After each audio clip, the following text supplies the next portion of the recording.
Hey everyone, welcome to season 7 of the Bloom Performance and Rehab podcast. Kicking it off today with an incredible episode featuring 4 phenomenal strength coaches who have all been a huge part of the podcast in the past.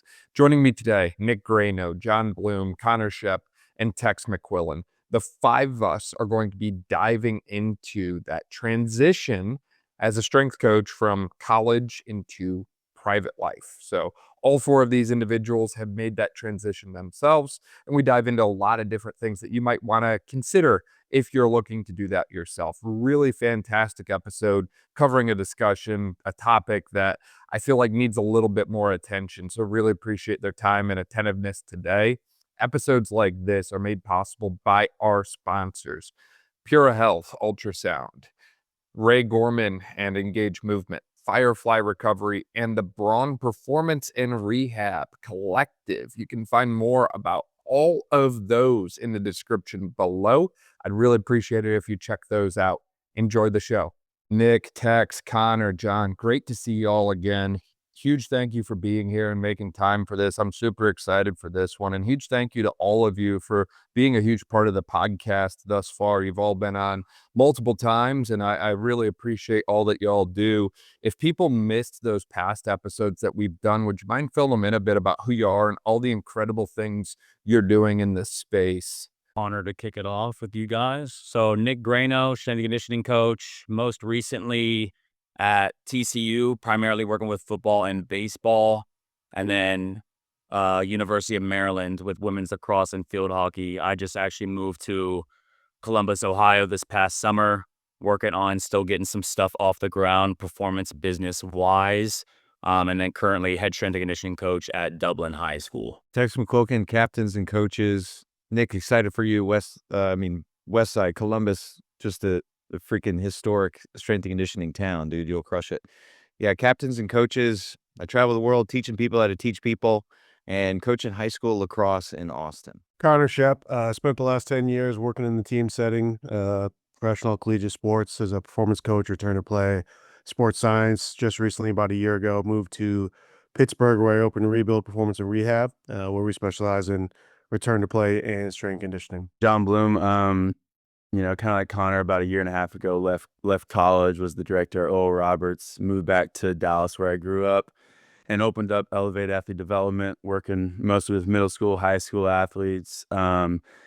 And now also at the start of this school year, took over as the head strength coach at Parish Episcopal High School. So doing both of those right now. Yeah, that's awesome. And all of you have this thing in common that continues to come up when I'm talking with people in the space is, maybe they start working with a team at the collegiate level or the professional level or whatever it is. And there seems to be this thing that occurs for a lot of them where they want to transition out of that into private sector, or owning their own business and doing their own thing, just changing up kind of what that workflow looks like for them for one reason or another. Maybe it's family related, maybe it's, trying to settle down and, settle someplace for a long time instead of possibly moving around every few years or whatever it is that way. There's a lot of reasons people do it, but a lot of them feel like there's this disconnect as far as how they do it, right? What do they have to consider? What do they need to know before they transition out of, a somewhat comfortable position where you have a guaranteed salary, you have benefits, you have all these things that are provided to you regardless of what happens versus, being solely responsible for all of that on your own. It can be an uncomfortable transition for people that way. So I'd love to hear more about, from each of you, what that transition was like for you. When did you know it was time to maybe change to the private side of things, if you will, and what that whole process looked like? Because I would assume that sometimes things go according to plan and sometimes things veer off and you hit some bumps along the way. Yeah, I'll go ahead and kick it off again with this. So I've spent as an athlete and as a strength and conditioning coach primarily in collegiate athletics. I have 10 plus years kind of in that field, have lived kind of like I touched on a little bit before, even when me and Connor were just catching up, but I've lived in 8 different states. I've moved around all over the country for new job opportunities or just new areas for professional development in hopes to progress my career and just try and pour as much into that as I genuinely possibly could. So like I've always thought about at each stop kind of doing my own thing or how I would proceed to be able to kind of do that. So when the question comes up on kind of when did I know it was time, I genuinely still right now don't know if it was the right thing to do, but like am definitely 10 toes down and willing to figure it out. Um, like even with the relationship I'm currently in, both being in collegiate athletics, it was one of those things where it's like, okay, you're already doing distance. So do you, to climb the ladder even more, do you move 15, 20 hours away instead of being 6 hours away? Or do you kind of take your knowledge, run with it, and try and build something for yourself? And even like Chris kind of touched on, I felt like what better area to kind of like go and give yourself a shot than the Columbus area. So I ended up leaving my job to move here, started my own LLC and moved here with absolutely, I wouldn't say zero plan. I had like a little bit of a plan, but I really had no clue what I was doing. Moved here with no opportunity, made a couple connections early, and ended up landing the role that I'm in now, which is, a head strength and conditioning coach at a high school down the road while I'll continue to navigate and figure out my plan of attack and how to push what I'm trying to work on as forward as possible. But like I said, like I thought about it. I was confident in the relationships and stuff I've built like in this profession up until this point, and at the end of the day felt like, I mean, I've seen a bunch of people go and do it, so it's more one of those, are you willing to bet on yourself and willing to kind of just put in the time to be able to try and make it work? Yeah, we can keep the order going. Knowing the time, that's when the profession starts to push back against your ambitions. So when I was applying to other jobs, there's a Georgetown University, applying to other schools to try to get more because there was limited resources there. The industry was telling me, "Hey, uh, I'm applying to this job. Can you help me out?" And they're like, "You're the right guy for the job, but I've already asked or put my name on the line for somebody else." So little things like that where it starts to work against you, even though you're friends in this whole community, they're only willing to support one person versus you and. So you're going to feel this ceiling that's just preventing you from growing. And when you feel you're up against the walls and trying to burst out of that ceiling and the profession is limiting you from growing as a person, growing as a professional, that's how you know it's time. So I'm sure we all got countless stories of that where just circumstance screwed us out of something. And it's like, all right, well, in the real world or the world I want to surround myself in and the network and the life that I want to lead, that's not how we do business. So you will experience that at some way, shape, or form. So that's a big sign when the profession's pushing back against you. Yeah, man, I felt like you were talking to me there, Chris. That was crazy. Yeah, man, I think about me, man. I'd spent so much time in the team setting. I'd made so many sacrifices over 10 years and like, it was all that I ever wanted, right? And it was one of those things where it's hard to even like fathom trying to do something else when you've poured so much into trying to make this work, right? And I think for me, man, like when I know it's tough because for me it was like a death by a thousand paper cuts, right? Like to be honest, I probably should have got out a couple years ago and made that transition. But it was one of those things, man. It was just like, just don't give up, and like you keep trying, and just kind of like what Chris was talking about, man. Like you just kind of keep getting pushed back, and it had gotten to a point where like it is starting to eat away at me so much that I had started to lose the joy of why I was doing it in the first place, right? Like, when I think about, like, why I got it shrink thing, it was really just because, like, I loved being a part of something bigger than myself, right? Like, that was why I got into the team setting, and then by the end of it, you have all that turmoil with, like, a lot of the stuff that we're all familiar with, right? Like, lack of respect, lack of resources, lack of work-life balance, lack of, stability, like, whatever it is, right? Like, all of those things, and I just got to the point where, like, being a part of something bigger than myself turned into, well, now I'm just a cog in the motor, and I feel like I'm just so stuck. And so, and it got into a point where I was just like, I'm done, right? Like, before I even stepped out to do my own thing, to get into the private side, like, I just left my job and I really had no idea what I was going to do. I all these opportunities lined up. I was like, all right, this is kind of my last push to get into the field. I was interviewing for all these jobs, which at the time I was like, oh, like dream opportunities, right? Like big positions where I was going to go spend the next 10 years before eventually getting out. And then, man, I was just able to talk to a couple people in my life that had kind of gone through that similar thing. And it was just like, I felt like I was just chasing a dragon, right? Like it was just one of those things where I was just on this like hamster wheel of like, oh wow, maybe this, this thing that I'm chasing just doesn't even really exist. Right. And like for me, I'd gotten just to the point where I was like, if I want to reach my potential and if I want to live my life in a way where I'm going to be fulfilled and I'm going to, you know, get what I actually want out of it, that's when I knew I guess I had to step away and do my own thing. Yeah, for me, I would always, even like beginning in my undergrad when I started working, I'd always had in my head like I want to go run my own business. Was kind of going down the college route, and kept progressing there. And there was still always kind of that pull in my mind of like, hey, like maybe this is the year, and then I get pulled back in by maybe the next bigger job or whatever is going on with the team. But there was a couple things I remember with that last year at ORU that kind of pushed me where one, I think it just got to where I really wanted the autonomy to choose who I worked with versus, okay, these are the people that are recruited and I have to work with them, where there's so many great athletes I got to work with. There's also some that are not always the easiest or ones I want to work with. And I think there's a lot to learning to motivate and work with people that don't necessarily always want to be there.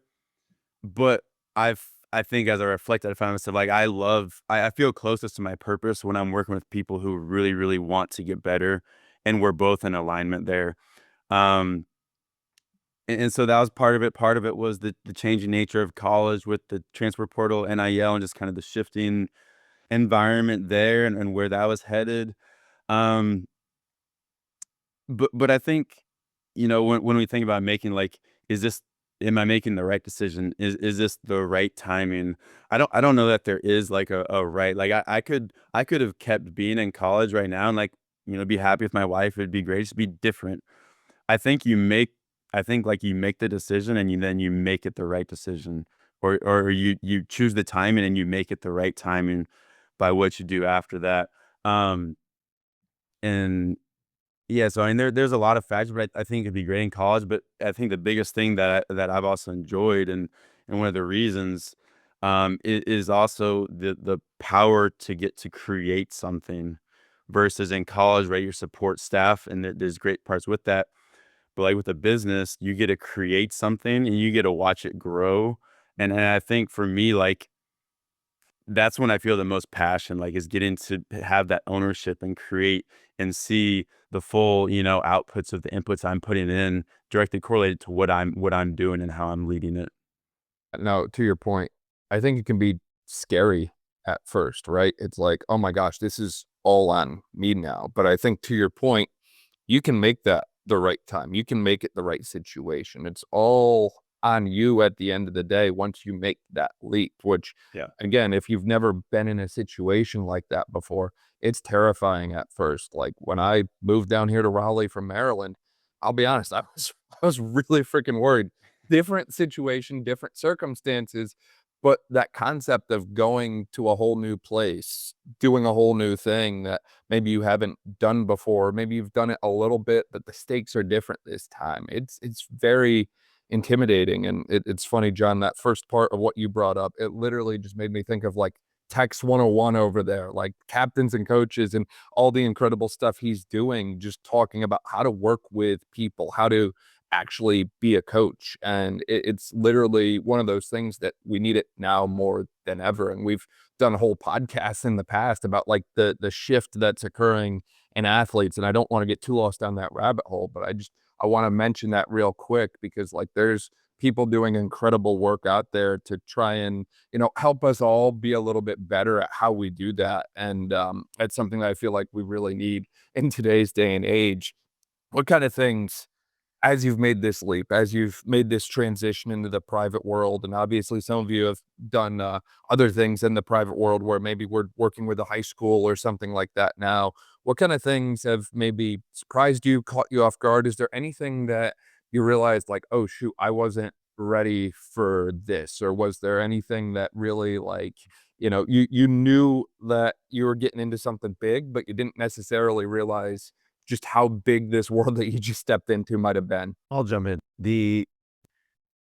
My guidance here would be everyone is a resource. Everyone is a mentor that's ever owned a business in this scenario. So when I was at the college level, I had the opportunity on weekends to go travel the world. I was part of a traveling seminar contracted by CrossFit. So in the weekends, I was meeting business owners, right? CrossFit gym owners. And then during the week, going and working with unsatisfied strength coaches. So seeing and meeting the dichotomy between this, people during the week were so upset. They've never met these people that own their own businesses, built their own communities. They were just mad against the word CrossFit. And then CrossFitters, they were just so focused on their people. And a lot of light bulbs went off. Okay, yes, the college coaches were very invested in their people, but so were 100 other people. Their sport coaches, their teachers, their professors themselves. And so that would pull away from the connection between strength coach and kid. But on the weekends, you saw these communities. We would drop in on Friday nights just to get a pre-seminar pump, and you get to know the owners. And then you see how they took care of their employees. They took care of us because they were hosting us for the weekend. And you just saw this world-class experience that a business owner was providing for those people. Way different than what we would create in a college weight room for that 1 hour. So it was an awesome thing to just see all over the world, hundreds of communities, and just how it could be done because they cared so much. It was their livelihood. I mean, blood, sweat, and tears, the buildings that they built versus just the weight room sessions that they were leading. So that was very insightful. So never one to miss an opportunity, was always having that conversation of how they do it. Because I saw great business owners and I saw bad business owners, and just seeing how they operate to build this personal experience and brand, each one of them that they were providing. So very, very cool experience. If you ever meet, if it's a coffee shop that is mom and pop owned, if it's a bookstore, whatever it is, just try to find the owner, talk to them and what they're giving to their community. It still reps, it still counts, even though it may not be fitness or strength and conditioning. I think one thing that I've is like you've mentioned, Dan, like when you're taking that step and it's like now you're starting from nothing, no benefits, no salary, like maybe no client, it's like there's a really scary leap there. But I think what I've also seen is kind of the reverse of that, where like once you get into it, and there might be some time where you have to start building it and growing it, but I think the rate of growth you can have can be much more exponentially greater and faster than maybe in the team sector, where like Tex was talking about trying to get these jobs, and it's like when you're in a job, like you could maybe progress some, but you're not really gonna progress your salary that much at the same university. There might be certain levels, but ultimately you're capped by then maybe taking another job, and then taking another job, and like you have to make these moves to do that. Where if you're running your own thing or you're in the private sector, like you have no cap, and there's no like capped rate of growth either, where you could be making completely different amounts of money or growth from the beginning of year one to the next year, and you can be in the same place. And like I think about like Alex Mosey talks about this, where it's like he talks about people switching lanes. Like if you just do the same thing for years and years, like imagine what you will do if you continue just building the same thing for years. And I think about that too. It's like now with business, like Like, you know, I'm a year and a half in. Like, imagine the growth I've had from 0 to a year and a half, another 20 years down the line.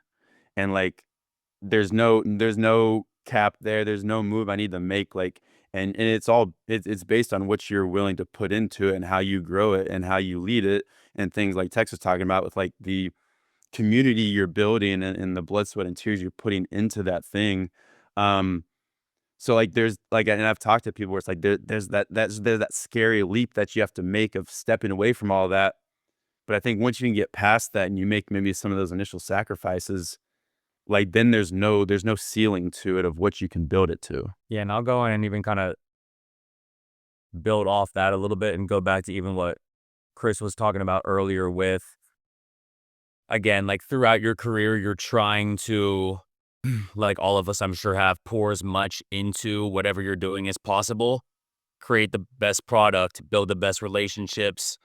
Again, resources can be limited, money can be limited, and also time can be extremely limited. And that's one thing I started really to realize in the past couple of years. It's like, okay, from a time standpoint, how much are you pouring into what you are doing and what are you actually getting out of that? Um, you know, let's look at let's just take a simple job, for example. You get your degree, you potentially pursue a master's degree, you get X, Y, and Z certification. You need all of these years of experience to even get your foot in the door potentially. And, that person might be taking somebody that they know anyways for the job, and you could potentially be more qualified than that person. So you're running into that. And then also, hypothetically speaking, let's say hours that you're working within a week. So let's say you make 50K at a job, you work 7 days a week, you're in season, full travel with teams, you're now working 70 to 80 hours a week. And by the time you actually end up crunching numbers and all that, you find out you're making $13 to $15 an hour for your time. So what I really started to do was to consider, okay, if I'm pouring what I'm doing into this university, which is, again, my ceiling is already capped in my position for what I'm trying to accomplish from a professional standpoint, and I could be a line cook at a Chipotle making six figures, working the hours that I'm doing at this school, then genuinely, what am I doing? You know what I mean? And I've laughed at myself 1,000 times over this, and I think about, good training, the time that you're putting into the access that you actually have to athletes, because that might be a few hours per week. You hope that people are coming back over summer and training because you're also investing and pouring in and trying to really build something great at the university you're actually working at. But it's like most of the time, kids are going to be off paying somebody else to train with them anyways. They're probably not truly looking at your packet depending on the university level that you're at. And depending on times, access to facility, training being convenient potentially to them, you might not get the opportunity to do as much as you'd actually want to anyways with the athletes that you do have.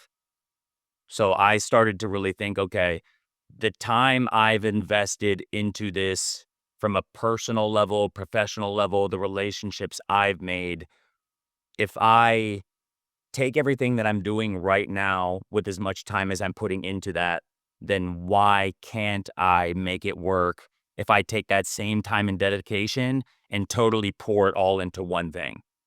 Is kind of like the thought process behind my like official jump when I was like, okay, like what am I actually doing and make this work? And in my opinion, it's like bet on yourself. You've already built the habits and relationships and stuff over the years. And again, at the end of the day, I think if I'm putting in 70, 80 hours a week, I can probably make more than $13 an hour.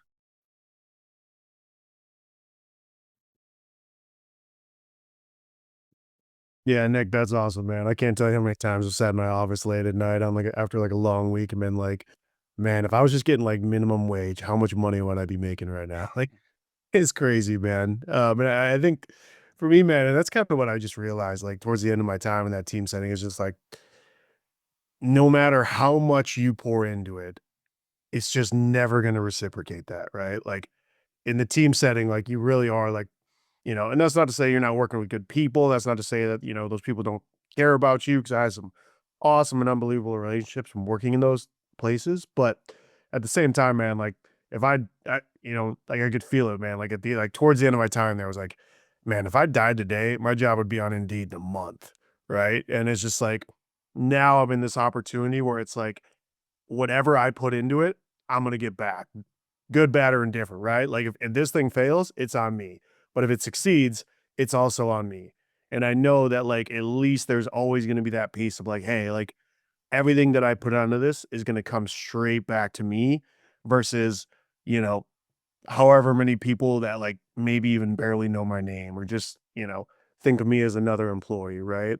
And it is scary, right? Like I think the biggest thing for me, and like I'm sure a lot of you guys have had this since, the last like leaving the team setting, is that like you get a lot of people that reach out to you, ask you questions like, hey, like, that's part of the reason we're doing this podcast, but like, what's it like? What's the hard parts, man? I think for me, like the hardest part is just in the team setting, like if you just do a good enough job and you're likable, and you keep showing up, like you're gonna get that paycheck, right? Like, every 2 weeks you're gonna get that deposit.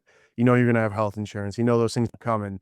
Now it's like you only eat what you kill, right? I only eat when I make a sale. I only, make money when I get a client to sign up or I close a deal or so on and so forth. And even then, like there's just so much delayed gratification that comes with this whole thing, right? And like that's what's been really hard for me because like, you know, just thinking about like the hours and the days and the weeks that I've had to put in that haven't even started to show up yet, right? Like in the team setting, it's hours, days, weeks. Now it's like the things that I'm doing now are weeks, months, and even years, right? And like I'm just continuing to pour into it. And with just the hope is that like it's gonna come back, right? And like the scary thing is like you don't know if it's gonna come back, but if at any point you stop pouring into it, you've already lost the race, right? Yeah, I just want to add on that. I mean, we're used to writing a program with the expectation that it's going to lead to a result. In the business realm, that's not going to happen. You never know. And then random stuff just falls into your lap and you're like, hell yeah, let's go. So it's that if this, then that you're used to at the college level, it's not going to happen in business. But at the same time, there's just magic stuff that shows up because you're saying yes to everything. So be ready, and it's going to fall in your lap, and you just got to be prepared for it. And yeah, I'm getting excited just talking about it. Yeah, Connor, you said whatever I'm putting into it, I'm going to get back. Like that's a great mindset to go into each day. Because yeah, it's still long hours when you're out here on your own, but at the same time, it's infinitely more fulfilling when something clicks because you were a good dude way back when, and now it's coming to fruition. Yeah, absolutely. And I feel like a lot of these obstacles that get put in our path or the challenges that we face, at least for myself, a lot of them have been more mentally imposed than they've actually posed an actual challenge to me, if you will. And one of the things that I found, at least for myself, that helped me a ton is literally just writing stuff down, right? There's, I think it's Kidlin's Law or something like that that says if you just write down a problem clearly, you've already solved half the problem, right? So I did that for so many different aspects of business, right? Like for me, it's like, okay, like legal stuff. Like I need a business lawyer. I need to form an LLC. I need to file with the state. I need to keep good terms with the state. Oh, things changed. Now I have to file with the federal government. Like I wrote all that stuff down and it's like, okay, I've got that piece covered. What other things go into business? And this was just me like literally thinking out loud and talking with someone. And it was like, okay, well, I need a marketing funnel. I need something that, tells people who I am, where to find me, which at the time online was just the easiest thing because an Instagram account is free. So it's like, okay, so I've got the legal stuff taken care of. I've got the marketing stuff taken care of. Once you nail down your training facility, I think every coach, as you've all mentioned, is familiar with writing programs, right? And in a lot of ways, I feel like business goes hand in hand with S&C, because as a strength coach, you're constantly worrying about the conditioning, you're worrying about their strength levels, their power output. Like, you're used to training so many different things and considering so many different things all at once. I think it's more so just taking that skill set that you've built over several years and applying it to something new that looks and smells a little different. But at the end of the day, I feel like a lot of the language is very similar, if not the same. It just, again, it's packaged a little bit differently, if you will. And I feel like you guys have probably figured this out as well. Is like, I feel like once you put yourself in motion, you figure out a lot as you go. Like, I don't necessarily think you always need a master's in business. I don't think you need like the $20,000 guru coaching package in order to succeed as a S&C who wants to go their own route. I think a lot of the times, for a lot of people, if you put yourself in motion and work like you guys have said you are, I feel like a lot of the success kind of comes around full circle to you, just based on that effort and that willingness to try and fail repeatedly over and over and over again, right? You throw stuff against the wall long enough and eventually it starts to stick. Yeah, what has been very beneficial to me is finding like-minded individuals, like all of us on this call, that have been in this same position. So found a coaching mastermind and then leaning into that network. So I got dudes in Columbus, dudes in Dallas. So Dr. Dylan Seeley, he's up in Columbus, and then Nick Tintle, Lacrosse Barn in Dallas. So shout out those guys. So then they're going all in. They're investing in themselves just like us. So one tool that I learned, the head of that mastermind is Justin Kavanaugh. So Coach Cav on Instagram, great follow. And he talks about a 3-ring prospect. And this has been very beneficial to me because I can do everything. I can work with a 45-year-old or a 14-year-old. Doesn't matter. I can do all that stuff. But now I needed to zero in on what is my purpose, my focus, that who am I going after? So that's what I would suggest for a strength coach, because you can help anybody at any time, anywhere. You're a talented individual, but who do you want to work with the most? Who brings you just the most joy that you can put in that 80 hours and it feels like 8? So the 3-ring prospect that Coach Cav talks about is demographic, geographic, and psychographic. So where are they? If you got a home-based business and you have a brick and mortar, you already got your geographic. So demographic is going to be who you're going after. And then psychographic is what type of person. So it's not only the age group, it's now the type of person that's willing to wake up at 5 a.m. and go to your training sessions, or after school, what parents are willing to invest in their kids going there. So I'm online. So then how do I identify my demographic, geographic, and psychographic? So now it's finding people that are willing to invest in that. What high school coaches have hit the wall of frustration. They've realized there's this generational gap between what worked when they were an athlete and the athlete they're working with now. So now I can provide resources for those individuals that have just hit a boiling point, and they don't want to lose that breaking point, because there's nothing, and this is my personal bias, there's nothing worse in the world than high school administration. But that seems to be the route coaches are switching to, because they're falling out of love with the profession. So as much as us understand the college game and get frustrated with it, there's a whole bunch of high school coaches out there that are falling in the same trap, but they don't have the tools and the skill set to go start a business. So that's an example of my 3-ring prospect that I've dialed down to. So demographic, geographic, and psychographic. But that's all thanks to the team that I found and continue to lean in with challenges. I think, you bring up a great point about like getting a mastermind, or getting in groups like this, or just getting around people who are doing what you want to do, right? And if you've been in college and you're used to talking to other strength coaches, how do you program, how are you doing this? Like, now you've got to reach out and get connected to other people that are doing business, whether it is in strength conditioning or even other businesses, and start learning that aspect and learning from people who have taken the steps you're trying to take. Like Connor and I, we're part of the business of strength and I know that's been a huge part for me where I probably said that maybe like 8 or 9 months ago, and I've seen huge growth since being there, where I have the people that are leading it and learning from them, but also other people in the group that have been where I've been, but now they're 3 years, 4 years, 5 years, 6 years further than I am, and getting to see maybe the mistakes they made or the steps that led to the best ROI for them and learn from that. Um, and where like in business, like you were talking about, Dan, like you've got to figure out a lot of stuff on your own. Like you do have to have that skill and ability to, when you find problems, like you've got to go hunt for solutions. But part of that is going to be a community and a network to lean on when you have to hunt for those solutions, and not just, there's a lot you got to figure out on your own from experience, but also from other people's experience too.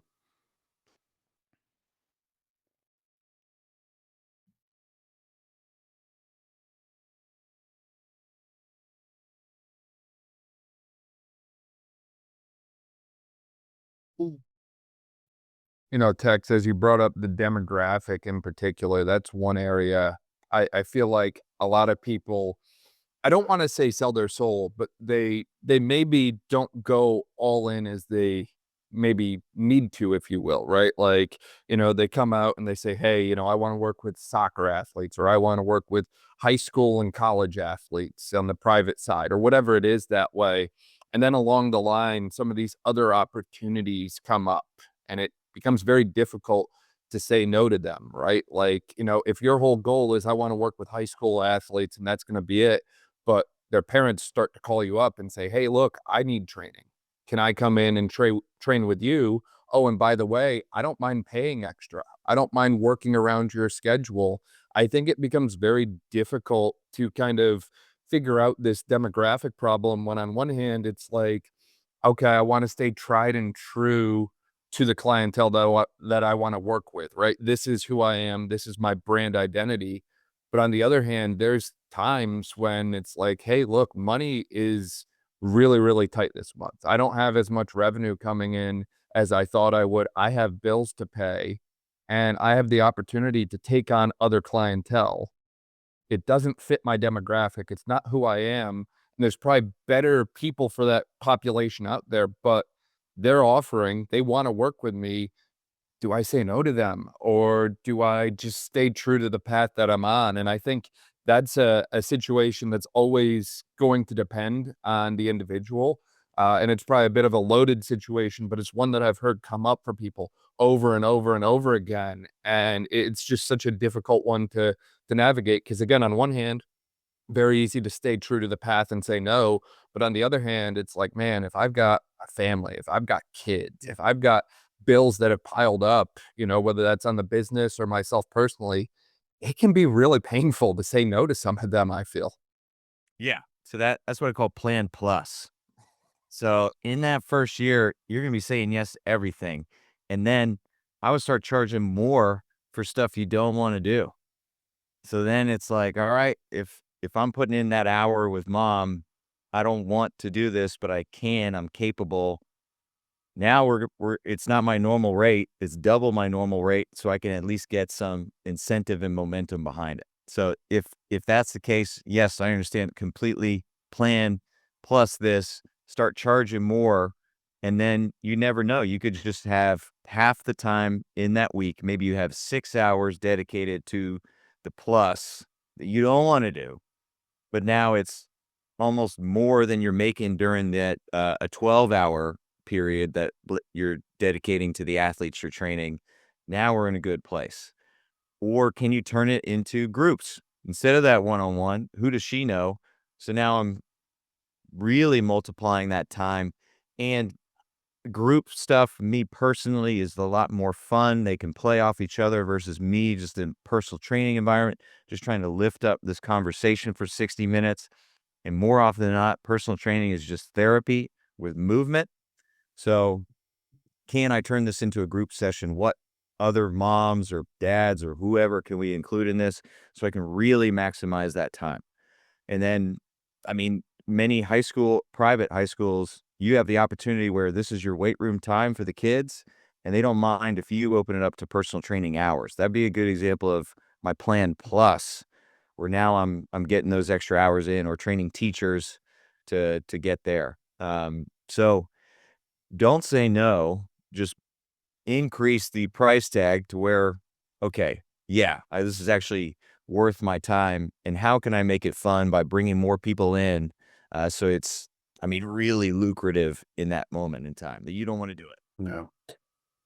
Yeah, I think that's a really good point, man. I think about kind of like myself, and that was one of the things I struggle with right away when I got into this, because like when I think about like where that I want to get to in my career, like where do I want this thing to end, like eventually get to, like I ultimately just want to get to a point where I'm doing return to play, right? And like if you think about that, it's like a really small market, right? Like how many athletes actually need return to play in the area that I'm working in? How many athletes can actually afford it? How is that going to work when I'm going up against all these other people and like this really niche area and this niche topic, in a relatively like small community, right? And so like, how can I buy that time in the meantime until I can kind of start to work towards that? But at the same time, like, yeah, I really think like don't be afraid to lean into that niche, right? Like I think about like, the people that like I kind of try to emulate and where I want to get to, right? Like there are 1,000, I can say actually the numbers in the Pittsburgh area, for example. Like I know there's over 55 options for sport performance and training options in the area, right? But I can think of 2 people outside of myself that actually offer return to play services, right? Or at least that market it in some way and, lean into those things, right? And so like I think about like where ultimately it is that I want to get to and the people that have done it at a high level, right? Like, Dan, I'm sure a lot of you guys are from these people, but like, you know, if you have like a tendon injury going on, right? Like you're gonna call Jake Tura, right? If you have like a hip or a groin injury going on, you're gonna call Enda King, right? Um, and I think about like where that I want to get to. That's kind of where I want to be, and that's where I want to continue to dive deep into. And it's scary, right? Because you're only narrowing in your scope of practice, and you're already limiting your options even more so. But I do think there's a point if you can continue to develop enough and you can continue to become that niche and become like, hey, like oh, like I got a hamstring. It's like, well, I know I got to call Connor, right? And so I think like, yes, being able to build ways to sustain an income, answer some of those problems, especially earlier on in the process, like you had talked about, man, like that plus plan, I think is awesome. But at the same time, like not being afraid to continue to niche down as you get deeper into this thing. Because to me, those are the people that truly find success and truly get to do what they ultimately want to do. And that's the whole reason we're doing this thing in the first place, right? Like if I just want another job, like I go work at Enterprise right now, right? Like there's got to be an end goal of mine and you got to have a pathway to actually get there. Yeah, I agree with that kind of where, like, I feel like sometimes, especially when you're first starting out, maybe having that more specialized niche, like, especially based on your background, where like kind of like, you had your return to play background in college and now you're able to kind of translate to what you want to do now and have that specialization. Like for me, I was in college basketball for the past number of years and had a lot of background with basketball and then different connections. So for me, is like, hey, a lot of my athletes, especially starting out, were all basketball players. And then it starts to grow there. And it's like, okay, now these people are wanting to come because it's like, I'm a basketball, like I train basketball players and we still had other athletes and stuff, but that's mostly what it grew from. And then now, you start getting these other sports and it's like we get more and more volleyball. And we're trying to really grow into volleyball and expand that area.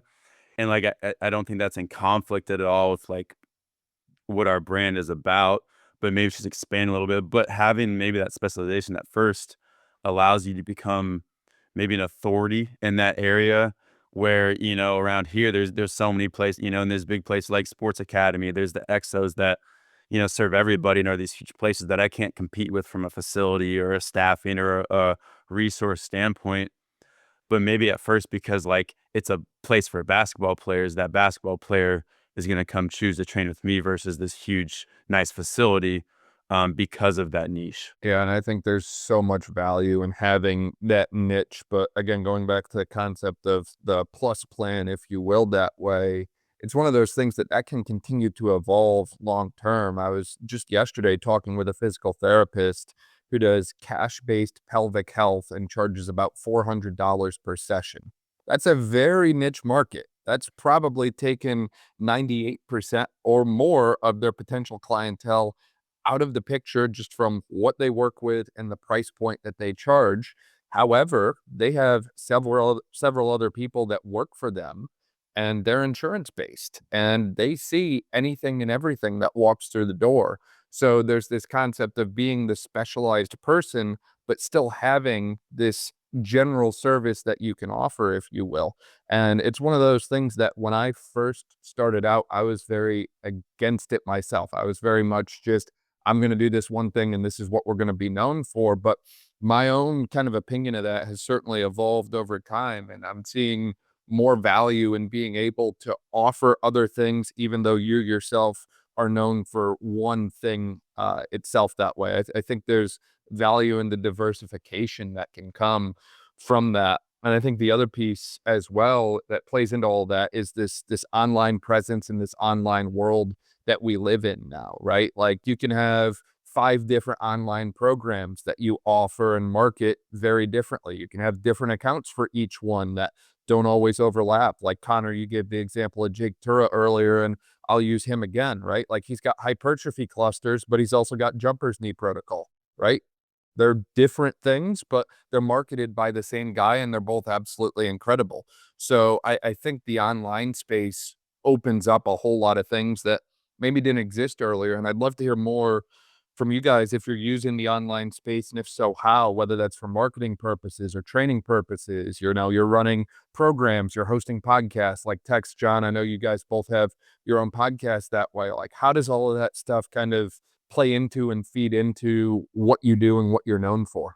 I'll bridge the gap here. So with the online and the topic we were just discussing previously, you want to be as niche as possible online. So then for those extra clients, if I start marketing what I'm doing outside of my niche, then I'm going to start attracting more, and it starts to dilute what I'm doing. So personal training wise, I have one client, he's low functioning autistic. I know the family. I like the family. I don't put anything online because I'm good with that one client. I'm not looking to expand that market. So online outwardly, it's what I want to attract and represent that. So then the business so I do online training, but it's what I'm doing for my workouts. I'm very bored with traditional strength and conditioning, so I make it weird. That is just marketed on my personal page, but then my business is the education. It is the podcast. It is the product and services that I'm offering. So personal, that's the training. That's what I'm into. It's representing my day-to-day life. Then my business is what I am offering, presenting, and putting out there. So, I also have to have a plan. Even if it's my personal Instagram, I have to have a plan. It's very difficult. It's going to feel inauthentic, but that's why you got to make it as authentic as possible and have a schedule. What I like to do is Monday through Friday, Saturdays are my time, Sundays are my time. I'm not going to worry about social, but Monday's movement-based stuff could be my training, or within the lacrosse team, I just pop up the camera and use my finger to point out, hey, this is what I'm looking for. This is what I see the knee doing. I talked to this kid about this, and we do this movement. Then Tuesdays, I call them text talks. It's where I've got a whole bank of presentations that I've done, and I just try to clip out a minute. Then Wednesdays, podcast based. Thursday, it's a picture of something cool that I've done, and here's a story. I've mentioned traveling the world, been fortunate, 6 continents all over. Let me go back in my Google Photos, find some cool tale, and then tell that. And then Fridays are the strongest lift, pun intended here. Like, I just got to put something up there so I'm present. It is a fight, and that's my personal, and then professional is just reserved for presentations and podcasts. It's work, but I write down on my whiteboard Monday, Tuesday, Wednesday, Thursday, Friday, and then I have to scribble in something. And guess what? We're all perfectionists here. That's why we're coaching and diving into this. We want the best of people. It doesn't have to be perfect. Put it up there. It's going to be out of people's sight, minds, brains within 24 hours, right? Think of a story, if they even see it. And then great advice that I got is take a bunch of pictures throughout your day, and instead of posting them live, before I go to bed or shut off my phone for the evening, I just 1, 2, 3, 4 stories, pictures that represent. So it's a picture of us at a huddle at practice, or picture of the freaking weight room with the time, right? I train at 9:30 a.m. like clockwork. We're coming up on it. So now it's just the weight room. It's just a picture of weight room. It's not a story. So it's just pictures that keep it going and present, and that's going to feed the stupid algorithm, which is going to change next week and what they do. So if you are consistent, it's going to feel less awkward, and it's going to be authentic and represented to you, because it is your life you're going through. People are going to want to connect with you, so you have to share you and what you're doing. So that's a little bit of a rant, but yeah, be authentic, be focused and targeted, and then still reserve a lot of your personal life just for you. Don't put everything up there. Don't be that guy. And yeah, that's all I got. I'm gonna step off my soapbox. Yeah, no, I think that was awesome, man. I think about, a lot of things there.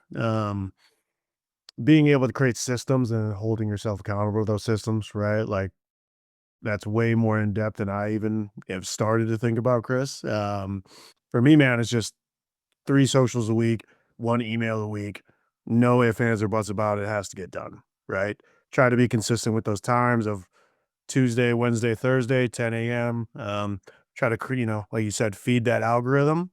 But then also, man, like catering to your client, right? And we've talked about that a little bit here of like, who is your ideal client and what do they want to see, right? And like, where is that information going? Like, I know on my personal page, because coaching education and developing relationships, coaches, and networking, like, that's where that stuff's going to live, right? Like, talking about eccentric quasi isometrics and loading protocols and all that fun stuff that I geek out all about, all the time. A lot of my friends do and colleagues, versus like, you know, my business page, which is geared towards athletes, parents, coaches, and just trying to find things on their level and what do they want to see? What problems do they have?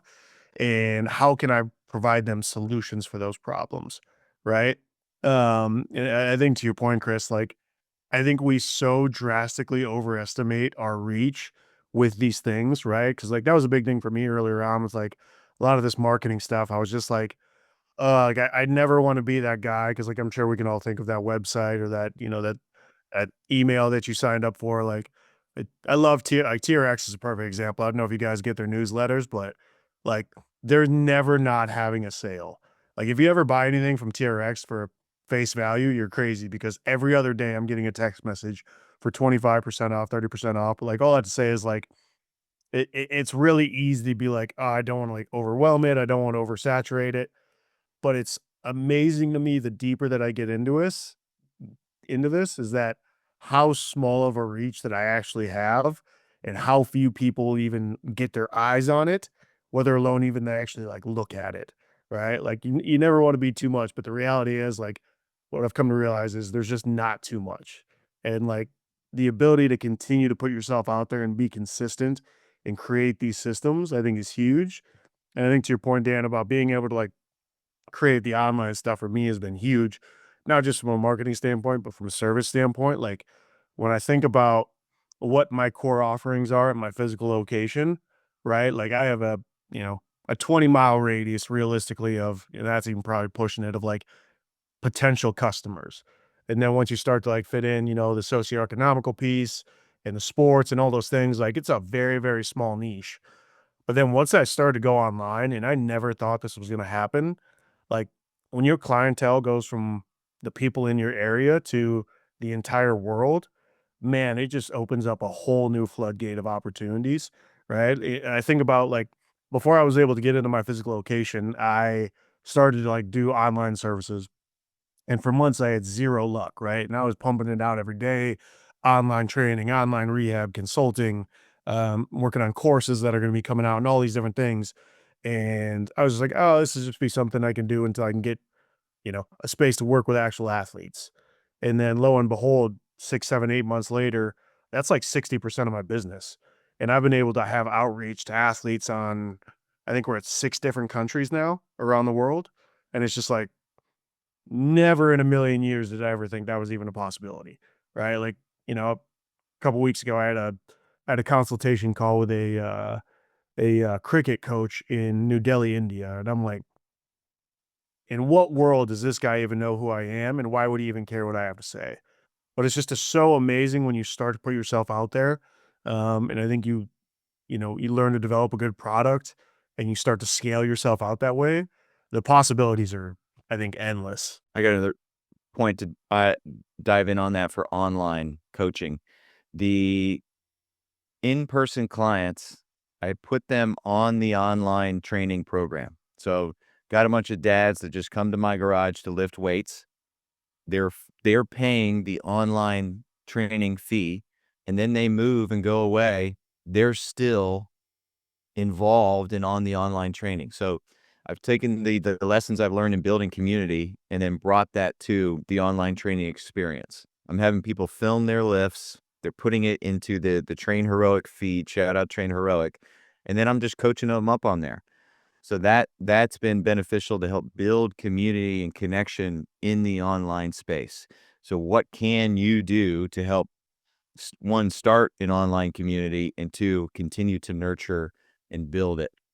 And I'm leaning into what I know as a coach is movement, and then praising in public.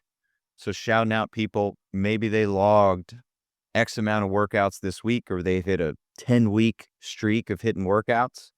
I can see that on Train Heroic and then just call them out in the feed, or, call them out, praise them in public, and go on from there. So all the tools that and find successful within the weight room, if you start that online training team, bring them to that training team, and you're going to have success, because that's what people are craving. Now, life circumstances brought them to a position where they can only go online, because they are now families. They're now short on time. They started a garage gym, or they have to go to Globo Gym to do it.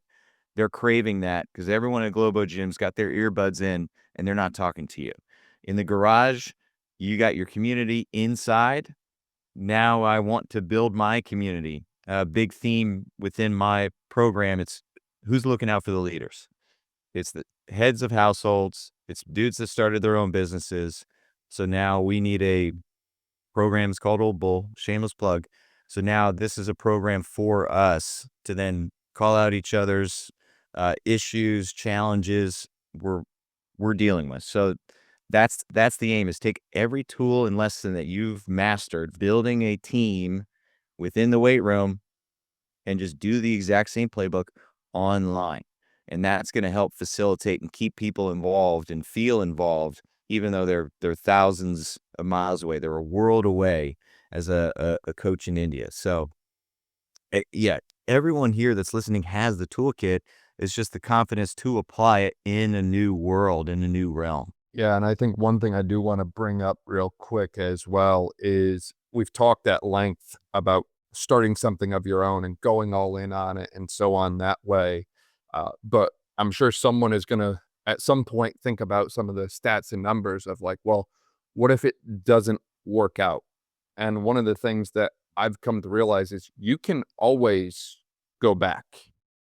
No one can fault you for it. You can always turn around and go back to what you were doing, right? There's tons of job opportunities. There's literally whole Discord channels dedicated to job opportunities, right? Like there's a lot more out there than I think people realize, whether that's in the team environment or working for someone else privately or working for a high school, or even some of these new things that have popped up where some of these different healthcare systems that I've talked with are literally starting to hire strength coaches and offer preventative fitness type programming, if you will, right? Like it is okay if your first attempt doesn't go like you think it's going to go.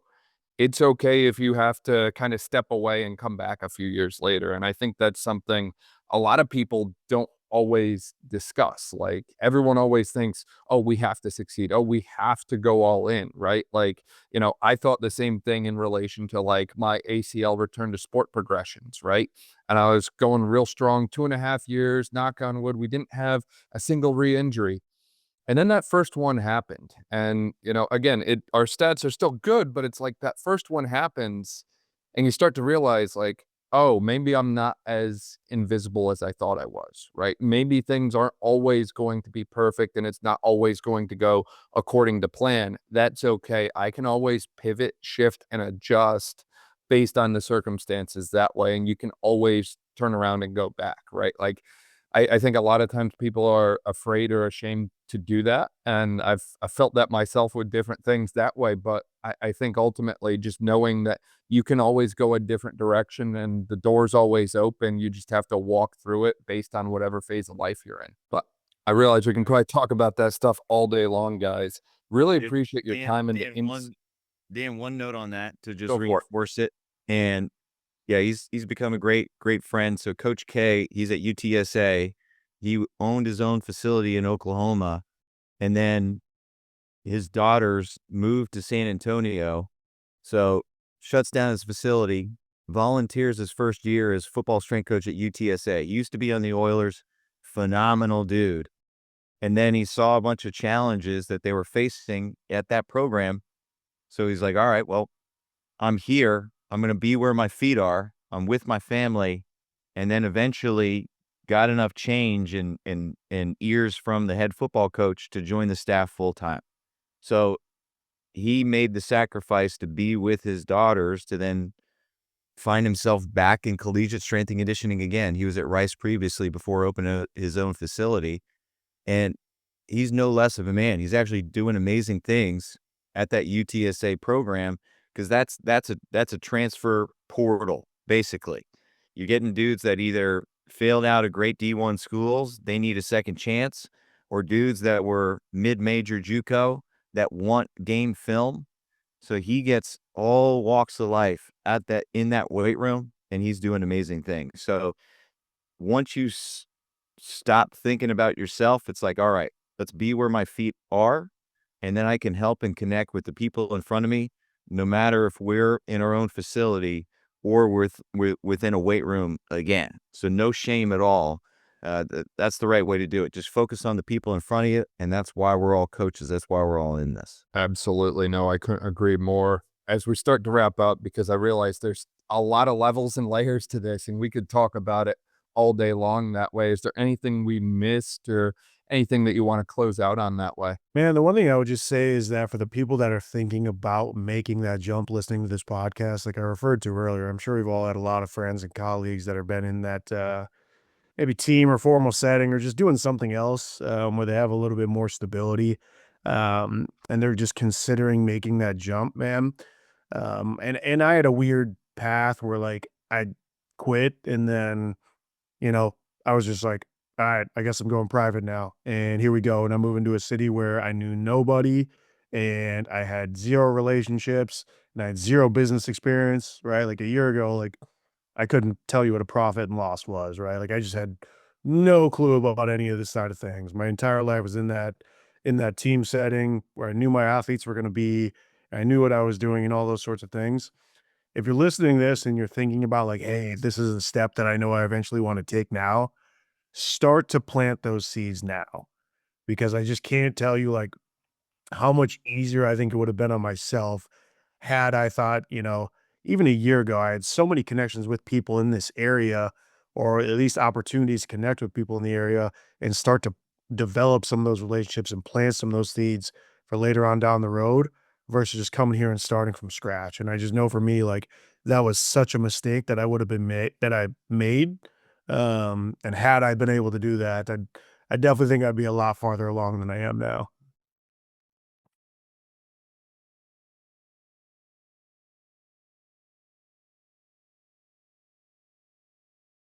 I'll leave with a sports analogy, and this is what I teach the lacrosse players I coach: is to think 2 passes ahead. So that's an offensive theme in lacrosse is pass, dodge. So we get the defense to move. Now in business, if I'm thinking 2 passes ahead, in a weight room, you're so used to just living present in the moment. But now I got to think about quarter 2, quarter 3, quarter 4. I got to think about year 2, year 3, year 4. So what seeds can I plant that Connor expressed there that are going to start to root in Q3, that are really going to blossom and bloom in year 2? So how far can I look ahead and start to invest my time and efforts now, minimal efforts now that are really going to pay off big? And that's what I would guide. Think 2 passes ahead. So if you are in a college right now and you're thinking about getting out, what can you do now that's going to prepare for success later on? And I mean, there's plenty of online opportunities out there to just get started.